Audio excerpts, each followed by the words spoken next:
"I have made my peace with EDI," this colleague said to him. "I will lie about my most deeply held beliefs or convictions on paper in order to get funding.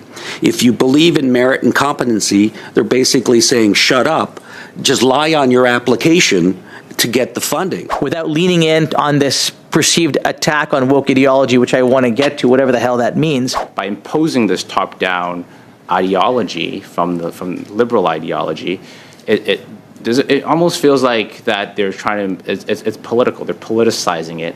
I guess I would have to ask whether liberal has a capital L or a small L in this context. Capital L, capital L. This guy's garage. Like and subscribe. It's an important study. I mean, this past July, just think, I mean, the industry minister announced $1.3 billion had been awarded in federal research funding. Right? I mean, this study, which we're picking up, builds upon the work of the committee from the previous parliament and wants to examine and receive input and feedback on the various criteria used in awarding these federal funds. Ms. Lubjak, you had talked about, the use of quantitative criteria and how that may be harmful. I mean, we've heard previous testimony, for example, from colleges who say they're precluded from some of these research funding, for example. And we've also heard the issue with regards to DEI and its use in criteria and how that may impact science as well. And Mr. Pinker, I'd like to thank you for your comments. You had talked about DEI works against the interests of science. And I was looking back at some of the previous testimony, and when we go back to November of 2024, we had Dr. Jeremy Kerr, a professor of the Department of Biology at the University of Ottawa. When he was asked by one of the committee members how important are diversity and inclusion in research when providing accurate data, he replied, "I want to be really clear here. As I said, our objective is not to implement an affirmative action program. Our objective is to achieve excellence on behalf of Canadians. That's not to say diversity of views or diverse backgrounds is not important." And I just wonder if you could pick up on that when you talked about some of your comments, and again, that notion of how DEI works against the interests of science.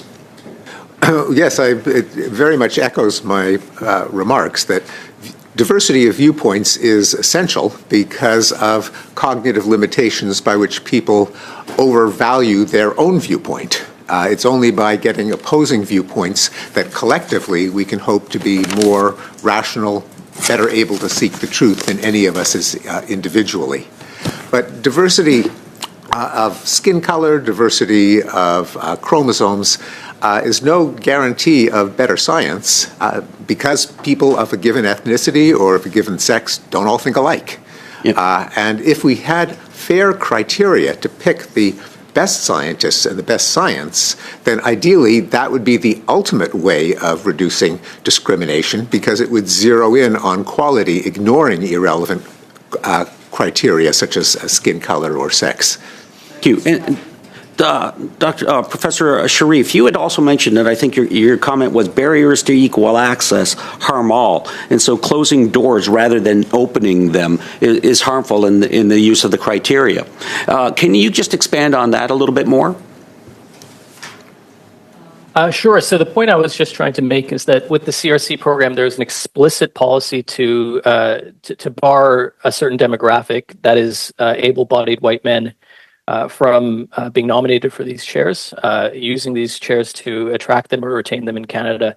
And I feel that whenever you shrink the pool of talent that you are picking from, you're more likely to miss out on the most talented individuals. So I don't think it's something that we should explicitly restrict in any means. Well, and to your point, thank you for that. I mean, it also leads to faulty science. I mean, I was reading an article from Jeff Horstman.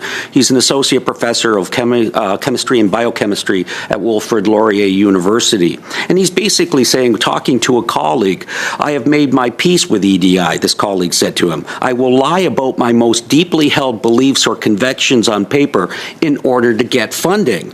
If you believe in merit and competency," they're basically saying, shut up, just lie on your application to get the funding. I mean, that doesn't advance science. I mean, what we're having now is individuals having being put in a position that they know unless they tick off a box, they're not going to get their program funded. I was just wondering if you could elaborate on that. Yes, well, many American universities require so-called diversity statements, in which an applicant for a professorship has to basically endorse the policies of DEI, including racial preferences, and has to endorse the critical social justice theory as to why there are racial disparities. Now, I've had students who've had ChatGPT write their diversity statements because they could not honestly fill them out. It would go against their conscience to say things that they knew were not true, but they knew they would be blackballed and eliminated from a job if they expressed their true opinions. That's one of the reasons why many universities, including now my own, Harvard, has gotten rid of diversity statements. But also, I think it is a peculiar version of social justice that says that the composition of a scientific body, a university body, a pool of funded scientists has to match the demographics of the population at large. It leads to, I think, rather monstrous consequences, like saying there are too many Asians on this committee, or too many Asians are getting funded, or too many Jews, or too many Sikhs, or too many Arabs.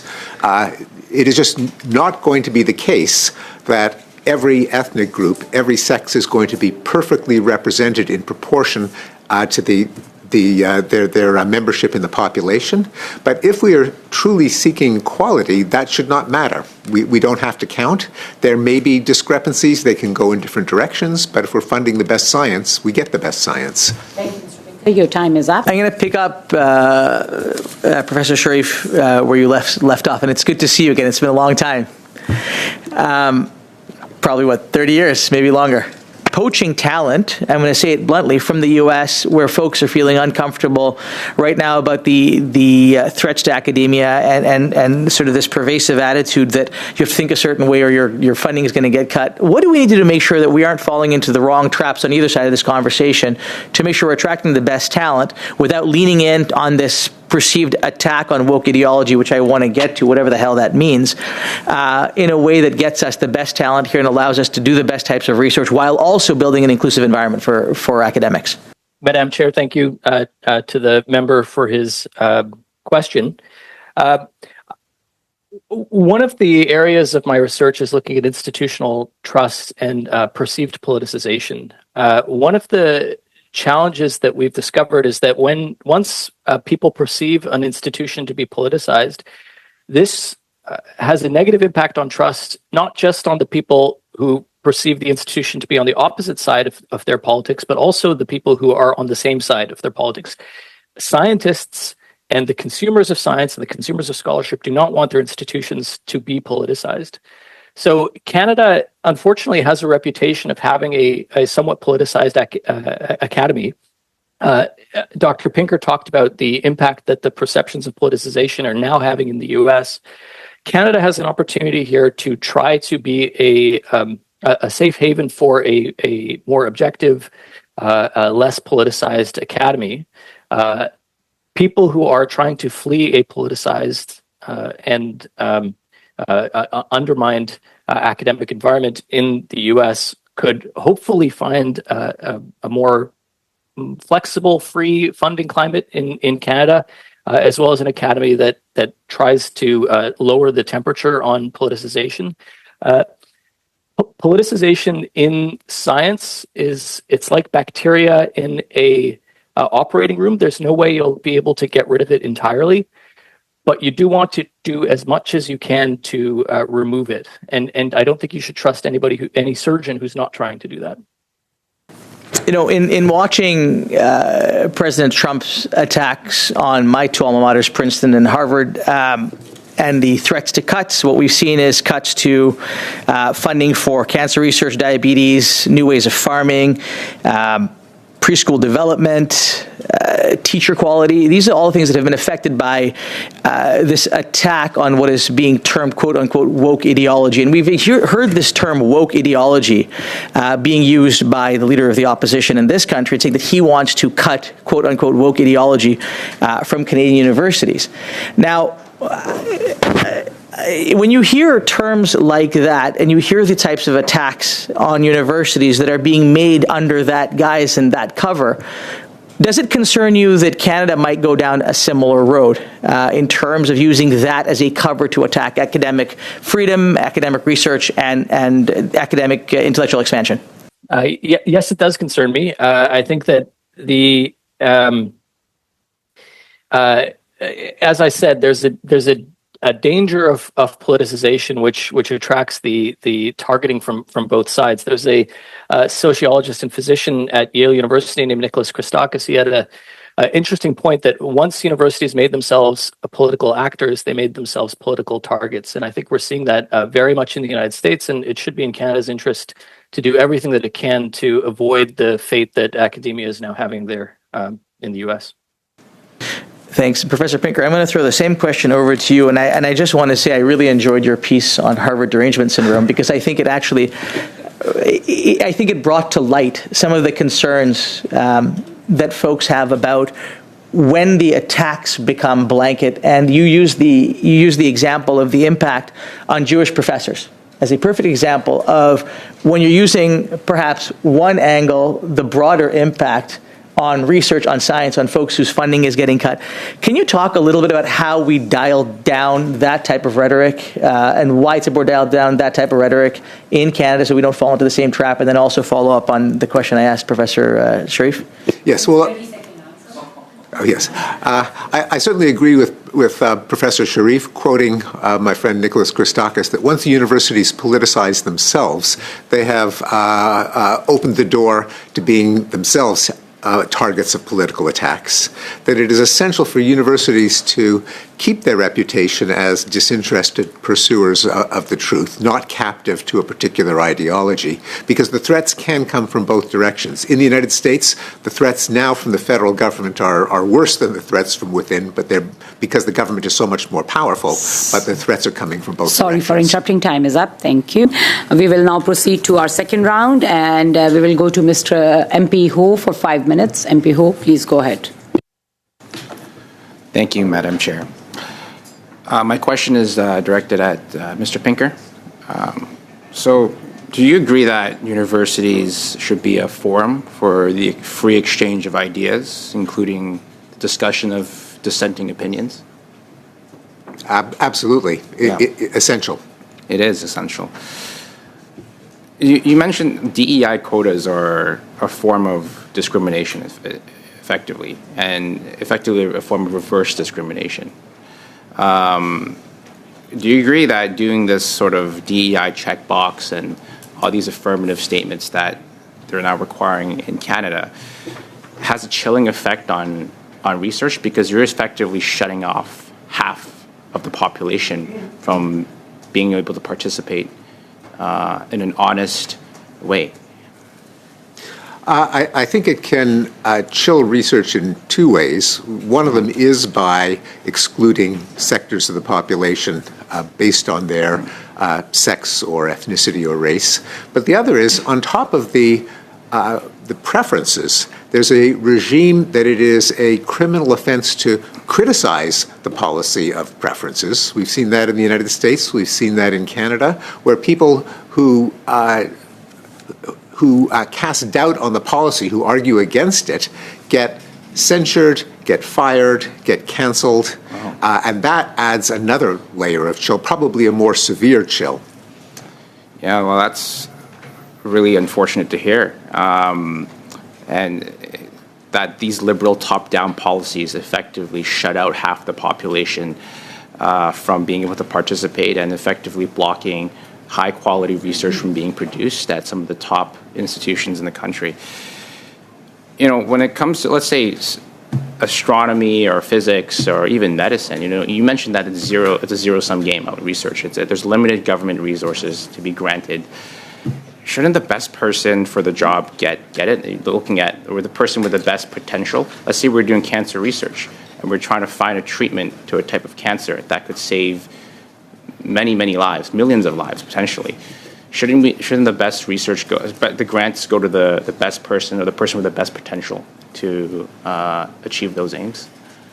Yes, I believe that that is the most defensible policy. Now, at the margins, there are often judgment calls where there are proposals where at the end of the day you throw up your hands, I don't know which one is better. If in cases like that you tilt it so that underrepresented groups get the benefit of the doubt, I don't think that is harmful as long as they are within the envelope of the best quality research. But the race and the sex of the researcher probably shouldn't have any effect on the quality of the research. We're studying cancer, we're studying physics or something like that. So by imposing this top-down ideology from liberal ideology, it almost feels like that they're trying to, it's political, they're politicizing it, and they're implementing it into our great institutions, which is universities and colleges. Do you agree that it is potentially a venue for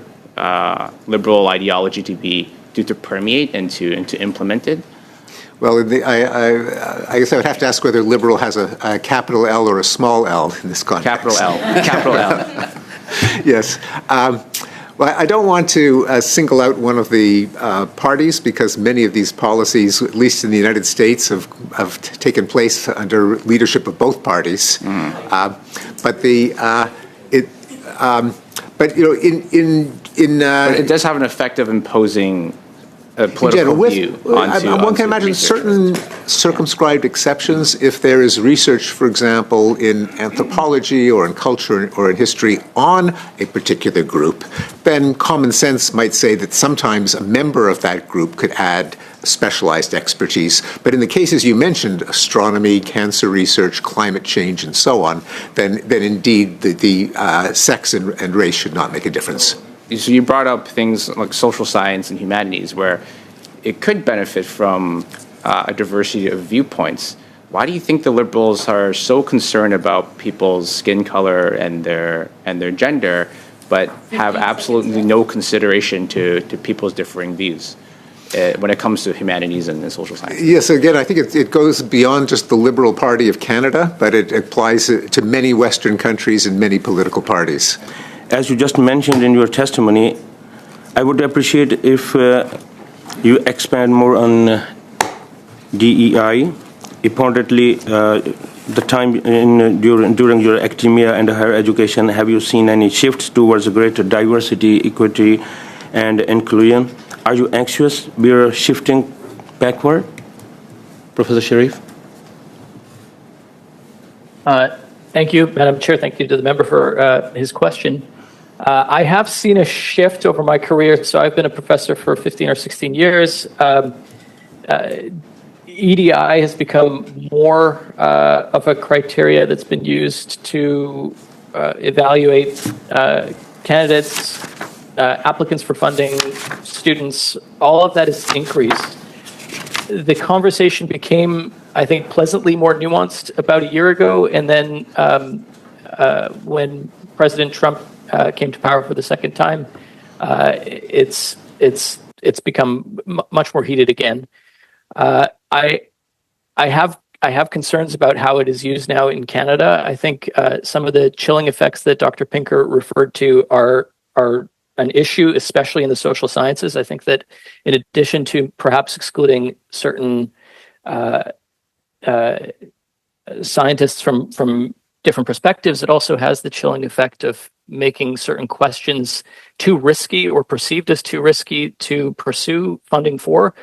There are questions that I'm able to study only because I have considerable leeway in the research funds that were allocated to me through the Canada 150 chair program that I don't think I would apply for dedicated funding to. Sorry for interrupting, Mr. Sharif.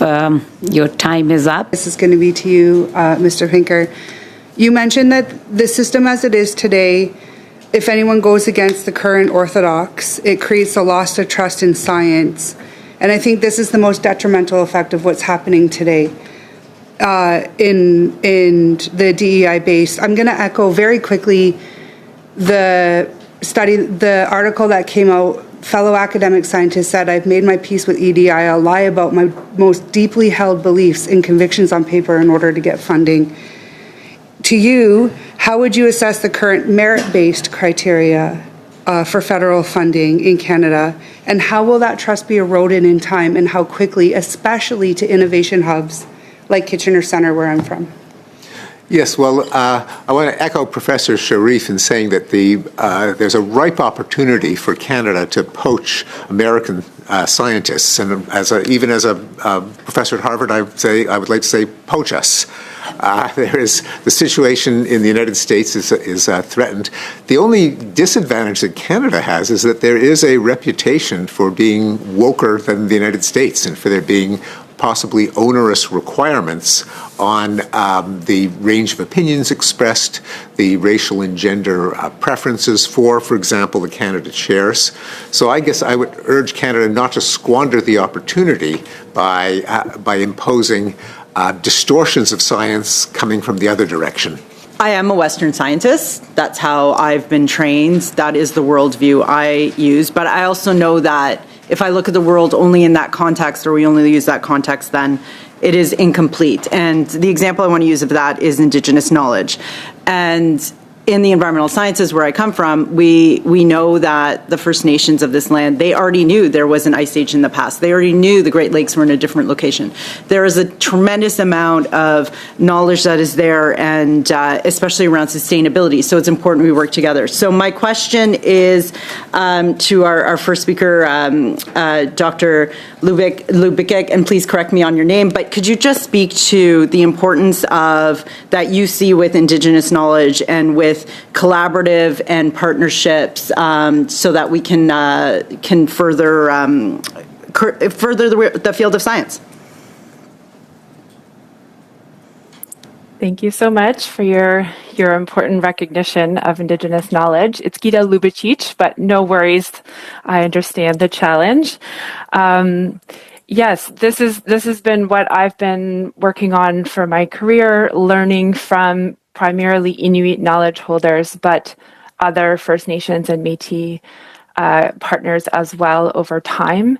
It's so important to have, to learn from Indigenous perspectives. They're the experts in their lands, in their ways of life. There's so much inspiration and innovation that can be learned from a very holistic way of thinking and the connections between people and their environments in all ways. So yeah, we've worked so hard, and many others have as well, to ensure that Indigenous knowledge can be learned from very respectfully within partnerships. And this relates a lot to the actual methodologies for working together, which I would be happy to provide a more in-depth written response. Now we will have to end this panel.